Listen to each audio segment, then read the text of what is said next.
Champion ট্রফির prize money ঘোষণা করলেন আইসিসি। চ্যাম্পিয়ন ট্রফির প্রাইজ মানি ঘোষণা করলেন আইসিসি।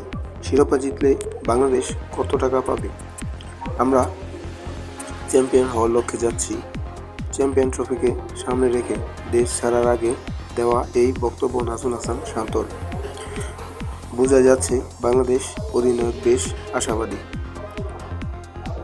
তারা আশা পূরণ হলে বড় অঙ্কের অর্থ পাবে লাল সবুজের প্রতিনিধি।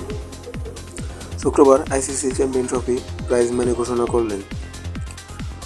2017 সালে চেয়ে এবার সেটা 53% বেড়ে হয়েছে 6.9 মিলিয়ন ডলার বা বাংলাদেশি টাকায় প্রায় 84.45 লক্ষ।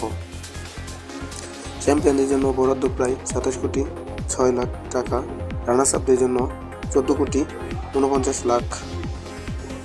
4 সেমিফাইনালদের প্রতিটি পাবে $5,60,000 করে বা 6.76 লাখ টাকা করে। পঞ্চম ও ষষ্ঠ হওয়া দল পাবে $35,000 করে। সপ্তম ও অষ্টম হওয়া দলগুলোর জন্য বরাদ্দ $14,000 করে। গ্রুপ পর্বে প্রতিটি জয়ের জন্য থাকছে $34,000 করে। আমরা চ্যাম্পিয়ন হওয়ার লক্ষ্যে যাচ্ছি, বলেন নাজমুল হাসান শান্ত। 8 দলের টুর্নামেন্টে বাংলাদেশ আছে এই গ্রুপে। টাইগারদের প্রতিপক্ষ স্বাগতিক পাকিস্তান, নিউজিল্যান্ড ও ভারত।